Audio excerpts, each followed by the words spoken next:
Nous recevons ce soir Patrick Roblin, maire de Bourail. Bonsoir. Bonsoir. On vient de le voir, l'État va assurer la sécurité de la foire, mais est-ce qu'on peut craindre des débordements par rapport au conflit qui oppose les coutumiers du district de Nîmes à l'Éveil-Roi? Non, il n'y aura pas de débordement. On a eu l'assurance jeudi soir lors d'une réunion avec les coutumiers sur Poté. Ça a été la dernière réunion d'une longue série de réunions que j'ai pu tenir, d'abord en mairie, avec quelques collaborateurs qui m'ont accompagné. Et puis il y a eu une rencontre aussi avec le haut-commissaire lors de sa venue sur Bourail. Et là, la semaine dernière, il y a eu une réunion lundi en mairie. J'étais accompagné d'un officier de gendarmerie et ce jeudi soir à Poté, et où les coutumiers nous ont précisé que, alors ça a été de longs débats avant d'en arriver là, mais ils nous ont précisé que c'est la foire de Bourail, que c'est un moment très important que la commune vit, que c'est un moment de rencontre entre les gens qui viennent de toute la Calédonie et qu'il était important pour eux de dépasser leur colère, parce que c'est une grande colère qu'ils ont eue par rapport à l'acte du 8 mai, et qu'il fallait maintenant faire en sorte que la foire puisse se dérouler dans des bonnes conditions. Donc on a l'assurance qu'il n'y aura pas d'entrave mise en place par les coutumiers du district de Nîmes.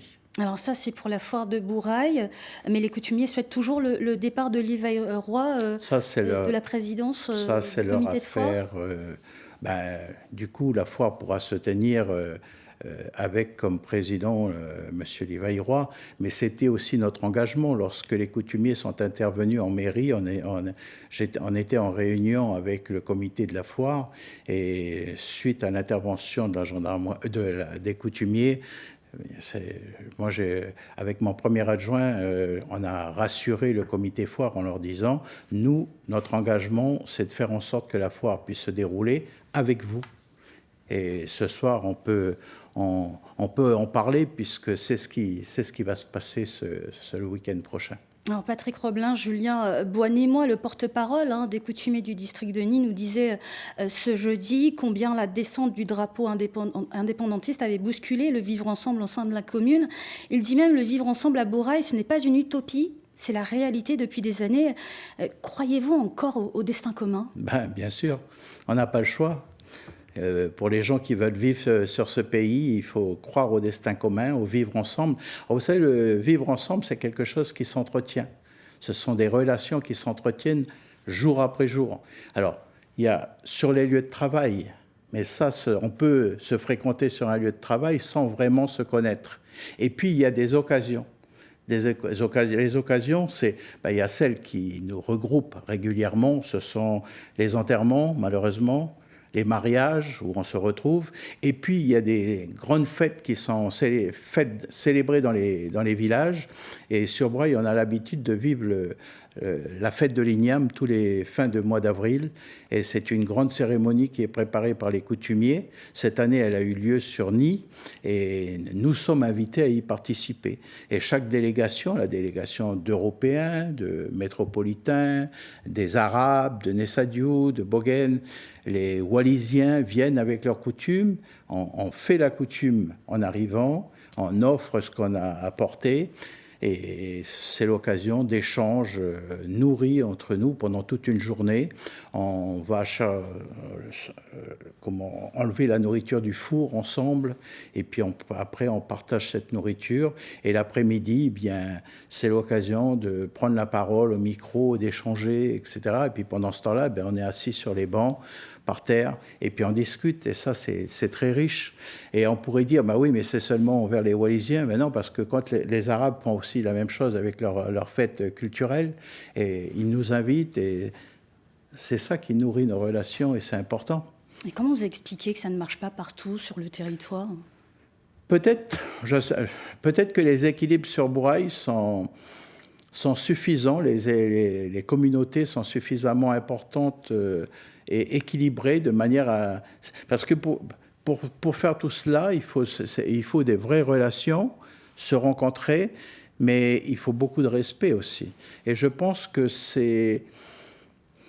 il y a certainement le fait que les communautés sont importantes de partout, et surtout, on est passé par exemple, Julien et moi, on était dans les mêmes écoles au Sacré-Cœur sur Bourail. Moi, j'ai été instituteur aussi à Azareux pendant 5 années.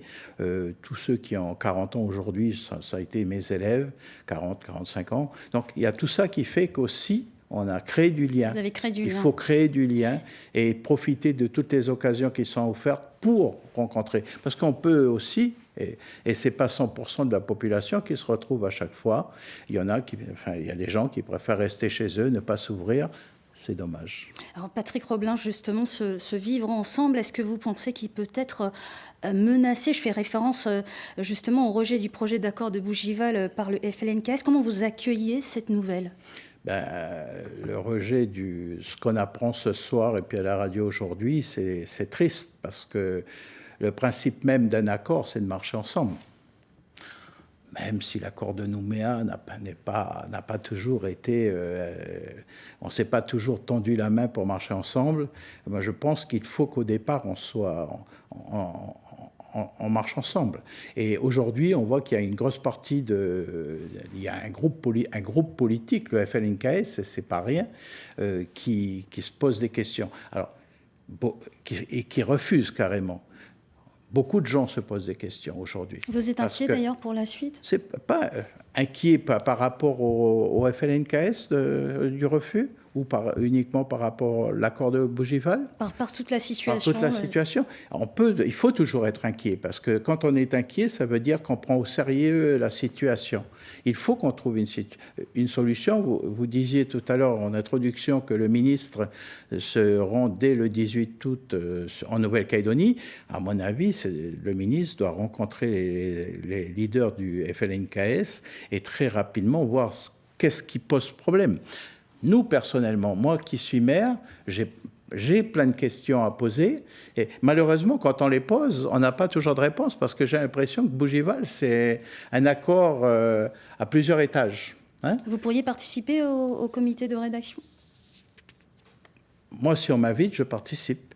Mais quand on pose des questions aujourd'hui, on nous dit « Ah, mais ça sera réglé dans la loi organique. » Ah, ok, ça fait plutôt partie de la loi fondamentale.